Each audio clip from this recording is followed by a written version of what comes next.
Pessoal, boa tarde. A gente tem uns avisos antes de começar a sessão da tarde, do período da tarde. Importante, tem alguns carros parados na cana ao lado, ali no canavial ao lado. A gente pede encarecidamente o pessoal, dos donos dos veículos, retirarem os veículos de lá, porque o proprietário já veio nos comunicar que, pedindo, né, o favor para tirarem os veículos que estão em cima da cana que está colhida, né, e fazer o favor de estacionar ali na rua paralela, enfim. E ele comunicou que pode até mandar o guincho, alguma coisa nesse sentido. Então, para que não ocorra aí nenhum imprevisto, nenhum desconforto para os proprietários dos veículos, por favor, retirem os veículos que estão em cima lá da cana que está colhida. Bom, iniciando agora o período da tarde, né, a gente vai ter uma série de apresentações de um assunto extremamente importante, que vai focar no manejo do vetor da bactéria Liberibacter, que é o agente causal do greening ou HLB. Então, a gente, assim, as perguntas vão ser ao final das apresentações, tá? Então, a gente vai ter 3 apresentações, intervalo mais 2, e depois aí uma sessão de debates. A gente pede que vocês guardem as questões para o debate, né? E a gente vai ter aí os 3 apresentadores, 3 debutantes aqui na Semana da Citricultura, né? E a gente deseja boa sorte a eles. Para começar a apresentação, então, a gente chama o colega Luiz Fernando, da Coordenadoria da Defesa Agropecuária, né? Ele vai ser o mediador dessa sessão de controle do psilídeo ou do vetor do HLB. Tá? Obrigado. Boa tarde, pessoal. É uma alegria muito grande ver esse auditório lotado, um assunto tão importante para a gente, que é o painel agora, que é o HLB. Então, vamos dar início ao painel do HLB. E, sem demoras, a gente vai chamar a primeira palestra. Antes, reforçando o que o Elvésio acabou de dizer, perguntas, pessoal, no final, na hora dos debates. Então, a gente vai ter as palestras e, em seguida, uma da outra, com um intervalo, um espaço para uma expositor e, posteriormente, acabando, a gente vai fazer um debate, aí sim teremos as perguntas, tá ok? Então, dando início, a gente vai ter a palestra Estratégias de Plantio e Poda na presença do HLB dos citros, proferida pelo David Carvalho, do Fundecitrus. David, por favor, pode ser. Muito obrigado.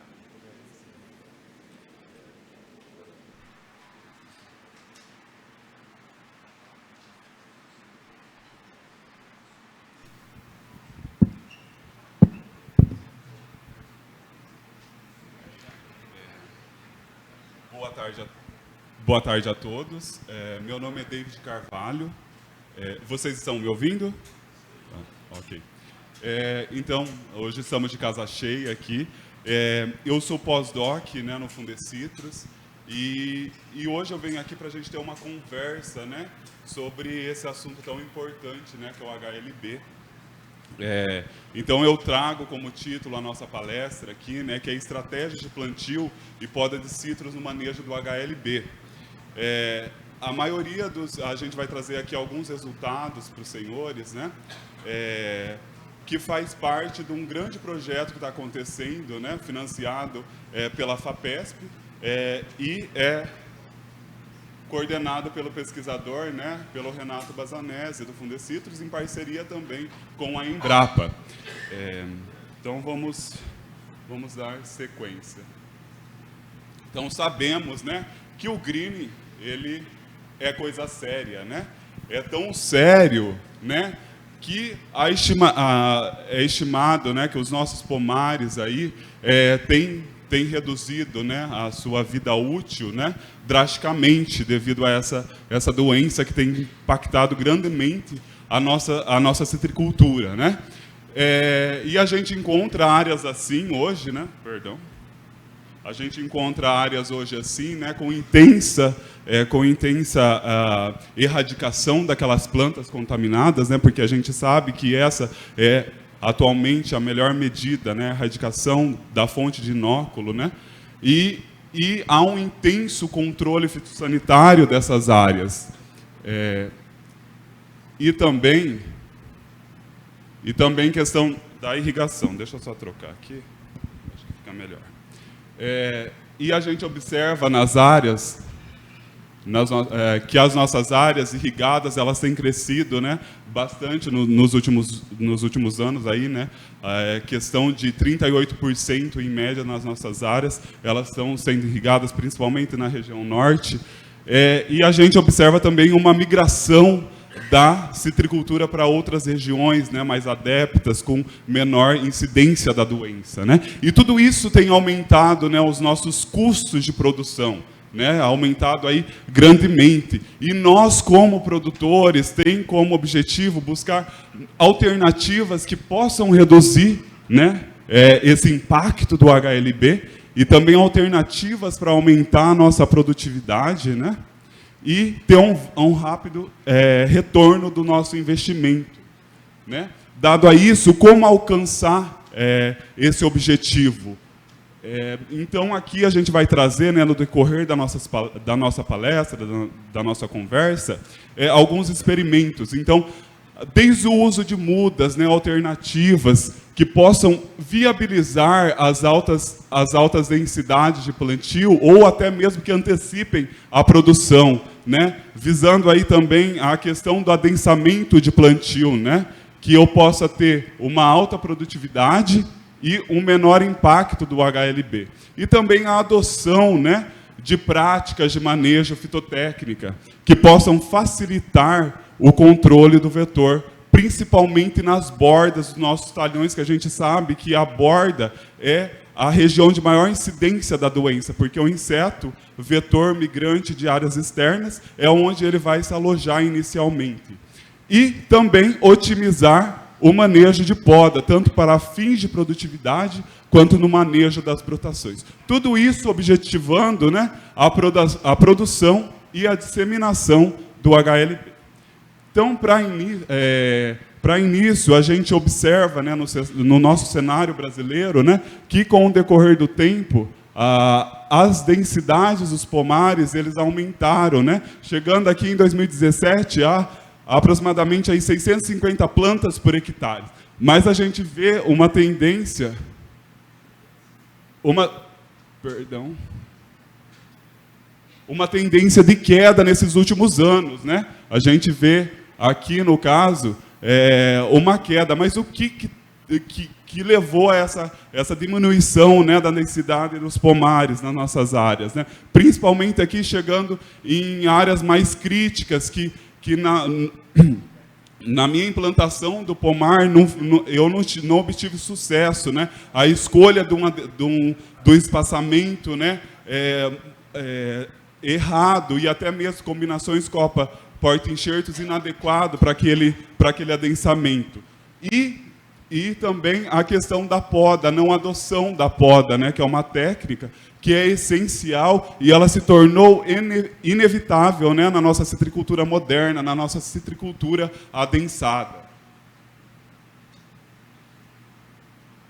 Então, para iniciar, a gente vai começar desde o plantio, né, de mudas, né? E então, qual o tipo de muda? Pensando no nosso cenário atual, né? O nosso cenário atual é esse, né? A gente hoje encontra plantas adultas com plantas mais jovens, né? Devido a essa alta erradicação de plantas, né? Então, com esse objetivo, a gente teve esse trabalho aqui que avaliou, né, 2 tipos de muda. A nossa muda convencional, também conhecida como palito, e a gente avaliou também a muda do tipo mudão, uma muda mais formada, né, com um sistema radicular maior, porém com um custo maior. Então, a gente avaliou diferentes copas de laranjas doces para esses tipos de muda, né? E avaliou o progresso do HLB e a produção, né, dessas mudas durante 6 anos. E o que a gente tem aqui de resultado? Em relação à incidência da doença, a sobrevivência dessas plantas, né, num período de 6 anos, aí o que a gente observou? Que a doença ela foi a mesma em todas, nas 2 mudas avaliadas, né? Como a gente vê aqui, que não deu diferença significativa entre as mudas testadas no decorrer de 8 anos, né? Avaliados.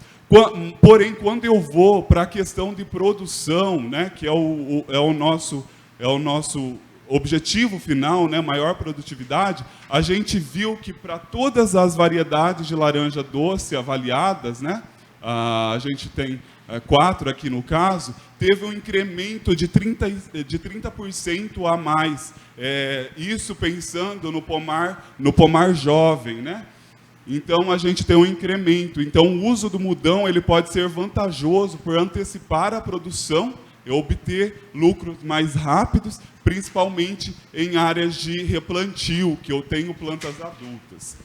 Agora, passando para o próximo experimento, mas na mesma pegada, a avaliação de mudas, né? Então, a gente continuou avaliando essa muda palito, essa muda convencional, ela combinada com diferentes sistemas. Opa!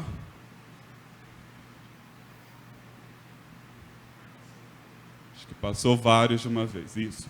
Avaliando ela com diferentes sistemas. Então, a gente tem a muda palito, ela sozinha, a muda palito com a murta. Então, a gente teve aqui o plantio de murta, questão para atração do psilídeo, e eu consegui, né, fazer uma pulverização localizada mais intensificada nessa área. Também o plantio em consórcio com a seringueira, a gente consegue observar aqui, e também uma muda maior, não igual a mudão, mas uma muda com uma certa pernada, né? E uma mini muda aqui, plantada mais atrás. Então, foram 3 blocos e a gente avaliou a incidência e a produção de frutos durante 6 anos. E o que a gente teve, né, de resultados desses experimentos? Então, para as diferentes combinações, né, com as mudas, o que a gente observou? Que não deu diferença significativa, tanto para a incidência de HLB quanto para a produção. Mas a gente observa aqui que com o plantio com a murta, né, ela atraiu mais inseto, e a gente, no início do experimento, viu que a incidência ela é maior para esse tratamento, foi maior, né? E quando a gente vem para a produção, apesar de não ser significativo, né, a muda convencional e a muda com pernada, elas obtiveram as maiores médias, né, durante todo o período do acumulado. E quando a gente vai aqui com o consórcio, com a seringueira, a gente viu que a produção ela foi menor. Isso está devido ao maior sombreamento das plantas, né, que acabou prejudicando aí a produção dessas plantas.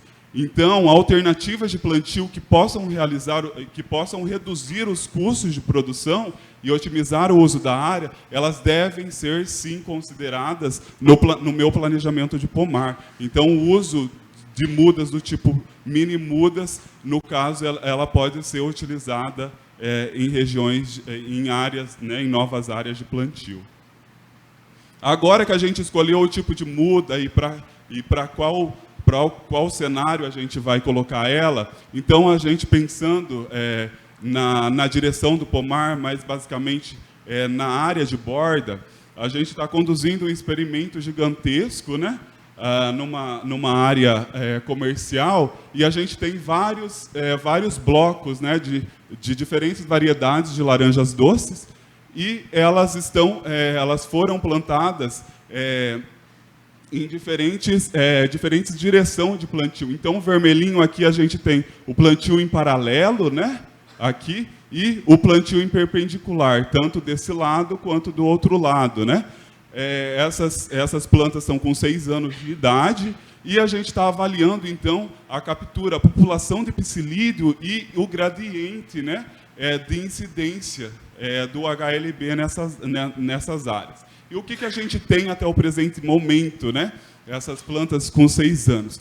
O que a gente observa que a chegada do psilídeo na borda, né, a captura de psilídeo na borda, ela é maior, como a gente consegue observar aqui, e ela vai decrescendo ao passo que eu adentro, né, no meu pomar. E tem uma tendência das plantas, no sentido perpendicular, capturar mais inseto, né, como a gente consegue observar aqui. Quando a gente vai para a incidência de HLB nessas áreas, o que a gente observa? A mesma tendência, né? A incidência de HLB para o plantio em perpendicular, ele é bem maior, né? Principalmente na região de borda, que a gente consegue observar aqui, que na primeira rua foi 27%, e no paralelo foi 13%.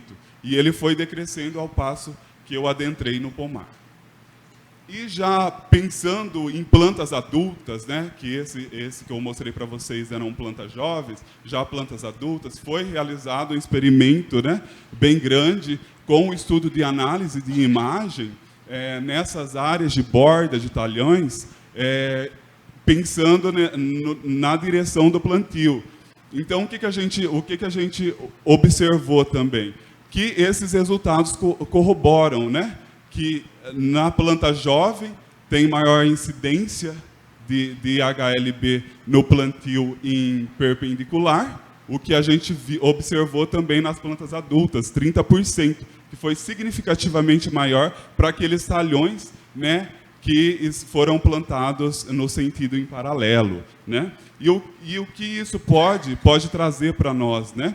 Claro, diminuir a incidência, né, da doença nas nossas áreas, principalmente pensando nas áreas de borda do talhão, e eu consigo otimizar minhas pulverizações aqui quando o plantio é em paralelo. Então, se eu for fazer pulverizações localizadas aqui, eu consigo que o meu maquinário ele passe ali facilmente. Já aqui no perpendicular, eu tenho dificuldade na manobra dos meus equipamentos, dificultando aí o meu controle, né, o controle do vetor.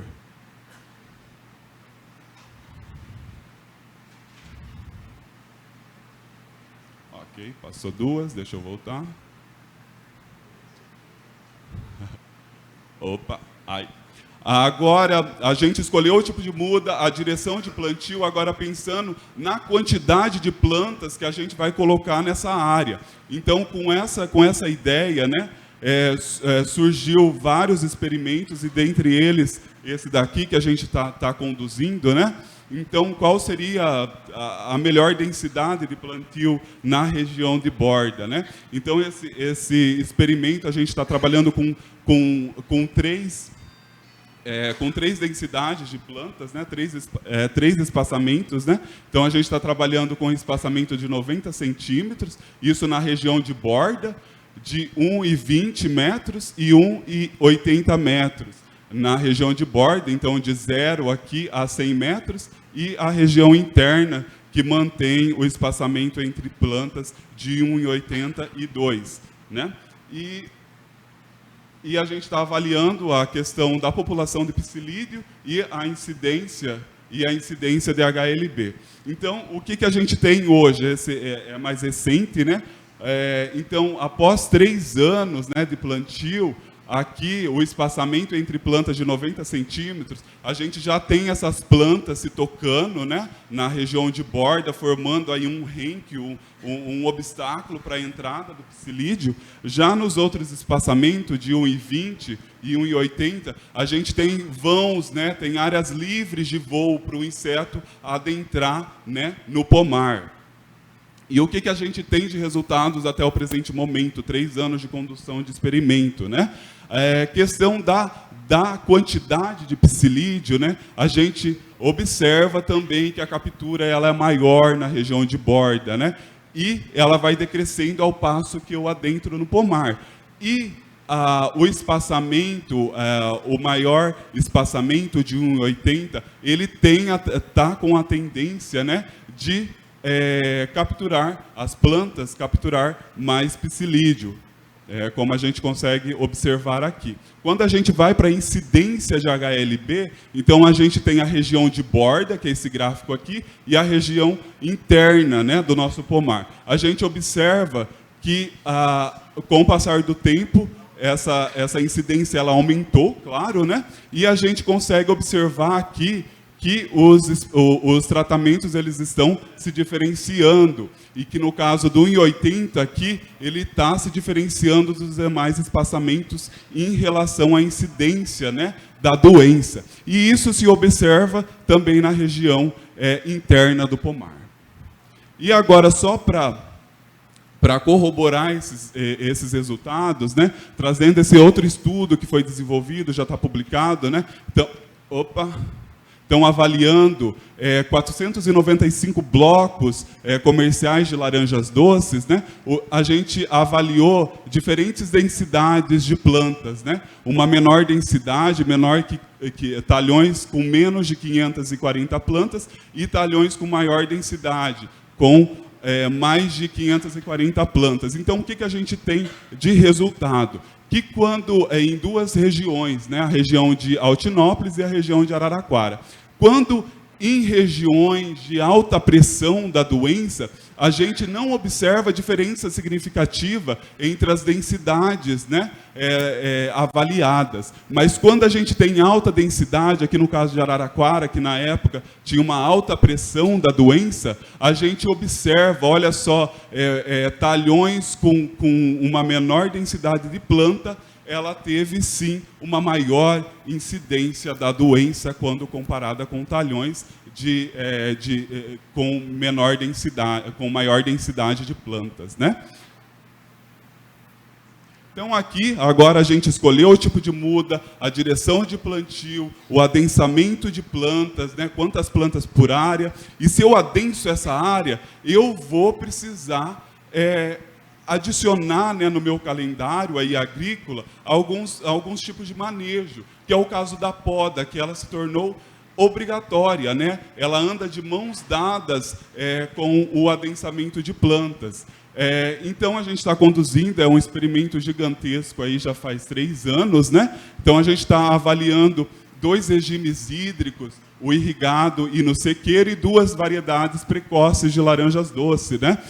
Mas quando a gente está fazendo essa poda, a gente não se baseou no calendário anual, mas sim no calendário fisiológico da planta. Então a gente está fazendo as podas, né, na pré-florada, na queda de pétala, na queda de fruto, quando os frutinhos estavam lá com 1/4 do seu tamanho final, e no crescimento de fruto, né?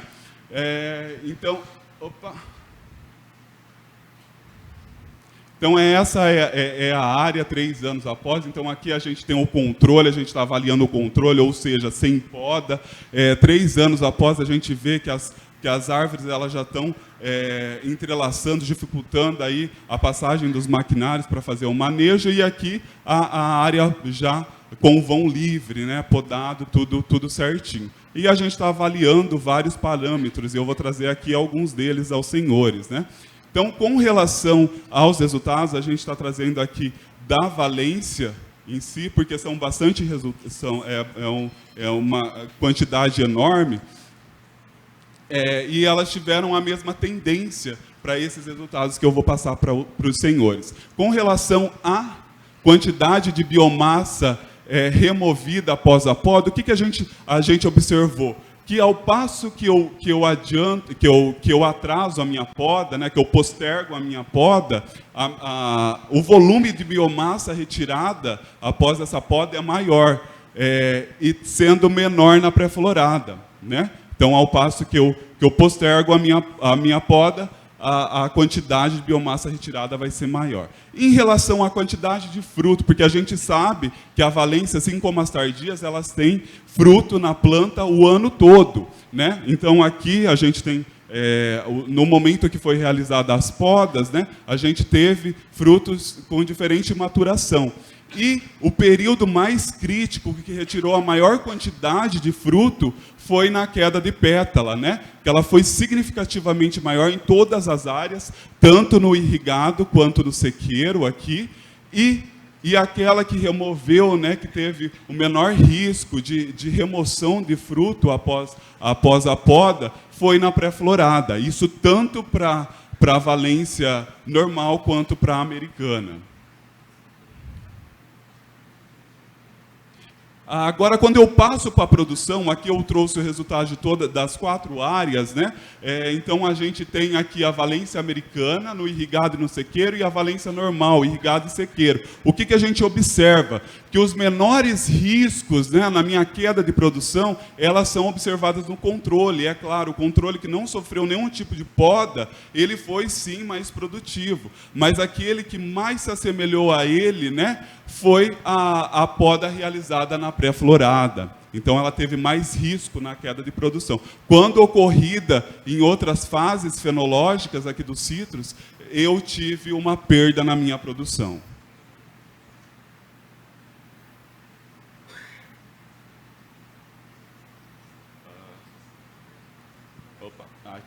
É bastante informação nesse slide, mas eu vou ser o mais objetivo possível. O que a gente tem aqui? É questão de broto, porque a gente sabe que broto é o alimento do psilídeo, é o pasto para o psilídeo. Então, aqui é a frequência de brotação ao longo do tempo que a gente está avaliando, os 3 anos, né? Então, a gente tem a valência irrigada aqui e a valência no sequeiro.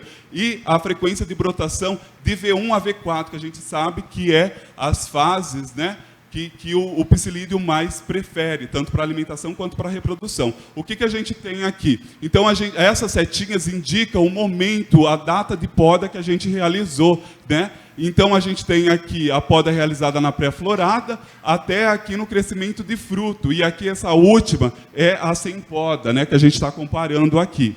E aqui em cima, a gente tem um balanço hídrico, tanto no irrigado quanto no sequeiro. A gente observa que a disponibilidade de água no irrigado ela é maior, claro, né? E o período de estresse hídrico ele é menor, como a gente observa aqui. Já no sequeiro, esse déficit hídrico, né, o período, ele é maior, é mais estendido. E a gente observa com esses resultados que a frequência de brotação ela é muito intensa em áreas irrigadas, como a gente consegue observar aqui. E em área de sequeiro, esse período ele é mais estreito. É como a gente consegue observar aqui. Aqui eu trouxe, né, o sombreamento dos picos de brotação do meu controle, aquele que não sofreu poda, né? Então a gente vê aqui que aquele que mais se assemelha a ele é a poda realizada na pré-florada. Então aqui indo mais adiante com relação ao tamanho do meu broto, a gente está monitorando essas brotações, né? 3 anos consecutivos. Eu trouxe os resultados do primeiro ano e do segundo ano que foi realizado, né? E questão do crescimento do broto. O que a gente observou? Que o tempo para iniciar, assim que eu fiz a poda, o tempo para iniciar a brotação, ele foi mais curto no irrigado, foi de 21 dias, enquanto que no sequeiro foi de 30 dias, né? Já com relação ao tamanho desses brotos, olha só que interessante. O broto em plantas provenientes, né, de áreas irrigadas, ela foi o dobro de tamanho em relação à área de sequeiro. E isso o que mostra para a gente? Que a gente precisa ter muita atenção, principalmente em áreas irrigadas, né, para o recobrimento desse broto, né, porque é uma área maior, demandando mais atenção. Então, agora pegando, mas será que eu posso utilizar a poda como uma estratégia no manejo do HLB, pensando em bordas? Então a gente está desenvolvendo, está conduzindo, né, esse experimento em três talhões comerciais de laranjas doces precoces, né, em sistema de sequeiro. A gente está podando essas bordas, né, de 0 a 100 metros adentro do pomar. Para quê? Para induzir essas plantas a brotar e atrair o psilídeo e manter o psilídeo ali naquela área e eu concentrar as minhas pulverizações ali naquelas áreas. Então, essa é a ideia. A poda ela é feita em ruas alternadas para eu não sobrepor a planta com várias podas, né? Se eu faço a poda de 30 a 45 dias, eu não vou podar essa planta 10 vezes ao ano, né? Então, o que a gente faz? Aqui mostra bem, né? A gente dividiu em ciclos, ciclo 1, ciclo 2 e ciclo 3. A gente observa que o ciclo 3 ele está com um topete aqui de brotações novas, né, para atrair o psilídeo nessa região, então indicando que foi o último que a gente podou, e aqui no caso, nesse dia que a gente foi na área, a gente podou o ciclo 1, então a gente faz esse ciclo de poda para não sobrepor as plantas, né? Então a gente vem avaliando aí a fenologia da brotação, a população de psilídeo, incidência de HLB e mais. Com relação à brotação, o que o nosso experimento traz, né? Sim, a poda de topo ela foi efetiva na indução de novas brotações, né? Nos talhões de borda, mas será que ela atraiu mais psilídeos? Então a gente trouxe esse gráfico aqui para mostrar aos senhores, né? De imediato, né? O que a gente encontrou nessa área, né? A gente dividiu em 2 períodos, porque chegou num ponto aqui que a gente estava encontrando ninfas na área, indicando a reprodução do inseto na área. Então, a gente dividiu em 2 períodos, né? Período quando a planta estava sujeita à infecção primária e quando ela estava sujeita à infecção secundária, mais a primária, né? Então, no primeiro momento, a gente não observou diferenças significativas entre os tratamentos, tanto podado quanto não podado, porque a pressão de psilídeo era a mesma para ambas os tratamentos. Quando eu tive um aumento da população, alta pressão do psilídeo, né, essa captura ela foi significativamente maior para o tratamento com poda, como podemos observar aqui. Com relação à incidência da doença, né? Então, aqui mostrando, no primeiro período, né, de infecção primária, a gente não encontrou diferenças significativas, né, tanto na região de borda, que a gente vê aqui, quanto na região interna do pomar. Mas quando a gente avaliou no segundo período, a gente encontrou diferenças significativas, né, que as plantas podadas, elas sim estão apresentando a maior incidência de HLB nessa área. Já para o interior do pomar, essa diferença não foi significativa. Então, a questão da incidência, né, do HLB na borda é o dobro em relação ao controle, né, sem poda. Com relação à produção, né, o que a gente observou? Que, claro, as plantas sem poda, elas foram mais produtivas, né? E que as plantas, nos 2 anos consecutivos avaliados aqui, que as plantas podadas. Isso lembrando que essas plantas elas foram podadas 5 vezes em média ao ano, né? Não é aquela poda somente anual que a gente faz. Com relação à qualidade de fruto, olha só que interessante. A gente observou que os frutos provenientes de plantas podadas tiveram maior calibre, maior tamanho e uma coloração mais intensificada, né? Isso relacionado à incidência solar, né? Isso pode favorecer na melhoria da qualidade de fruto para a mesa e pensando na questão de aparência. Então, como considerações finais, a gente traz aqui, senhores, que o uso de mudão ele pode sim otimizar o meu replantio, enquanto que o uso de mini mudas podem reduzir o custo de produção em novas áreas, pensando em novas áreas. O planejamento do pomar ele deve ser feito de forma estratégica, né? Pensando aí na direção e no adensamento, e mais ainda, né, além, pensando nessas plantas adultas, né, que a gente viu que a incidência ela é menor, perdão. Questão, a poda aqui, muito importante, é um aliado inseparável do adensamento de plantio, andam de mãos juntas, é necessário fazer a poda, né? E ela deve ser iniciada o mais cedo possível. As podas, elas devem ser anuais, né? A frequência de poda. E devem ser leves, né? Eu não posso fazer uma poda drástica, porque se eu for muito além, eu posso estar comprometendo a minha produção. Questão da poda. A poda é indicada fazer na pré-florada, né? Porque eu consigo manter a minha produção e ter uma menor brotação, menor alimento, né? Pasto para o psilídeo. E a poda de topo na faixa de borda, ela induz sim novas brotações e pode atrair mais psilídeo, mas é de alto risco se o controle do psilídeo não for adequado. Então, senhores, controlar o psilídeo é coisa séria, né? O Fundecitrus ele está com uma campanha, então o controle do psilídeo ele se baseia, né, nos 4 pilares, né? Se eu vacilo em um deles, eu vou estar comprometendo o meu pomar. Então, os senhores devem estar atentos em relação à dose, né, o produto e a dose, a rotação com inseticidas, porque a gente vai ser a próxima palestra, né? O Fernando vai abordar aí questão de resistência de inseticida, a minha qualidade de aplicação, né? O recobrimento dessa planta. Entra aqui a questão da poda, né? A arquitetura, uma arquitetura mais fácil para mim poder fazer o meu manejo, né?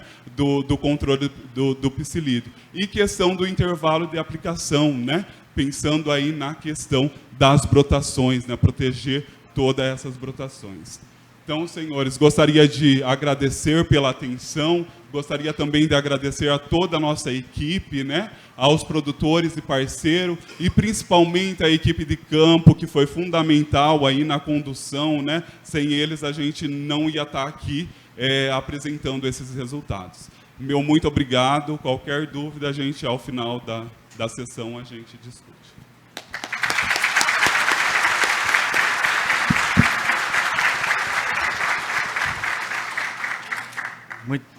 Parabéns, David Carvalho, pela apresentação e nosso muito obrigado por compartilhar as informações, fruto do seu trabalho, muito importantes, estratégicos para um planejamento tão fundamental que começa desde o início, desde o plantio.